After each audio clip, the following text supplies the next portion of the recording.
Gawas sa mga plantitos nga nitumaw atul sa pandemya, nitumaw usab ang grupo sa mga motorcyclist nga napauso sa loop endurance ride. Gikan sa dakbayan sa Subo, paingon sa bagatang bahin sa Subo, sila mag-uban sa pagpadagan sa ilang mga motorsiklo. Sagad sa mga nisalmot sa maong dagan, migamit og mga kinabag-uhan nga modelo sa motorsiklo. Apan usa sa mga nakadani sa atensyon sa mga netizen, mao ang motor nga gigamit ni Kenneth Barliso. Gamit ang iyang karaang modelo sa motorsiklo nga gihulagway nga adunay kinahinayan nga pagpadagan. Siya nakahuman sa maong dagan sud sa 29 ka oras nga gikabiliban gyud sa ubang mga riders. Karong buntaga, sayran ta ang iyang katuyuan sa pagsalmot sa endurance ride dinhi lang sa GMA Regional TV Live. Isgutan ta karong buntaga Cebu Loop Endurance Ride. Mga kapuso, makauban na to sa negosyante og biker ni siya, Kenneth Barliso. Mayong buntag og maupay na aga, Sir Kenneth. Welcome sa GMA Regional TV Live. Kumusta ka karong buntaga, sir? Sir, it's okay. Fine kayo, sir. May buntag na, sir Nick.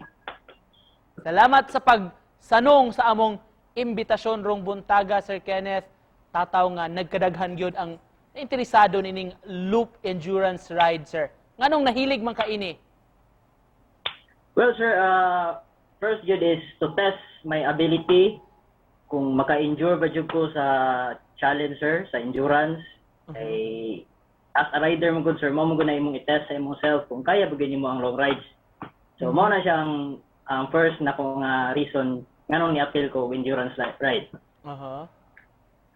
Sa pa'y nakapaagli ni mo, sir, doon na ba yung mga ning-convincer sab ni mo nga musalmot sa Loop Endurance Ride?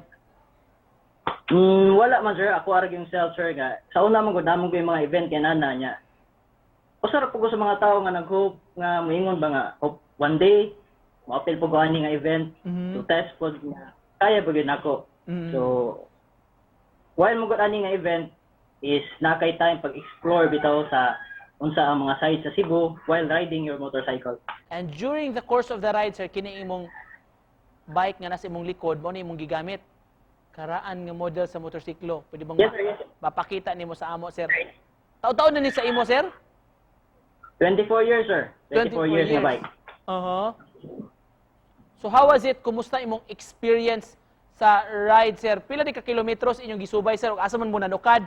Asa mo ni paingon gyud sa tibok course ining mga ride? Ang ride, sir, is 650 kilometers in total. So, gikan mi og El Pardo, SRP, diha bitaw sa May Corso. And then, first part na mo is Oslob, Santander. Santander. And then, after Santander, Trans-Central Highway. And then, balik na po sa El Pardo, sa SRP. Cebu City. And then, after sa SRP, go up sa Daan Bantayan. Then, Daan Bantayan to Taboylan. Balik na po sa Trans-Central Highway. And then, last part, balik sa SRP. Gano kanimo imong nahununaan, sir, nga may gamiton? Initial plan, sir, is to use higher CC bike. And then, one day, ngapi ko sa kontugaran, and then, nagsikog tanong-tanong, unsa ka nga bike kong gamito, no? So, nakita na akong bike ko, why not use low CC? Kaya wala amang ko nakita nga ni participate nga nani, nga karaan nga bike.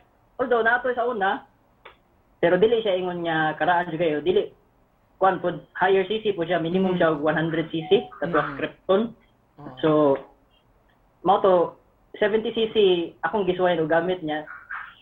That was gamble gyud, sir. Sugal gyud siya nga kung makahuman siya or dili, okay ra.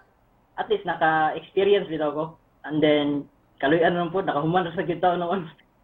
And in closing, Sir Kenneth, sa mga interesado mo appeal og ingon ani nga mga rides such as the Loop Endurance Ride, so may imong mahatag nga mensahe kanila sa mga bikers sab nato nga nagtan-aw ron. So, sa akong mga fellow motorcycle enthusiasts, i-invite ta mo nga mo salmot sa inani nga klase nga event. Kay, as a rider mong good, mura mo ni fulfillment bitaw. Fulfillment sa ato ang side nga ikaw ang imong motor, kaya kayo mo explore, mo endure, mo hatag og kalipay bitaw sa imong self, the same time sa imong maatuan nga mga place. So ako kamong giagni nga sa mga ingon ani nga event nga atong apilan, atong salmutan para pud pagtabang sa atong turismo diri sa ato ang probinsya. Alright, daghan kayong salamat sir sa pag-uban kanamo karong buntaga. Mga kapuso, si Sir Kenneth kami appeal sa Cebu Loop Endurance Ride rong bag-o. Salamat Sir Kenneth. Way sa payan journey ko, way sa payan. Thank you.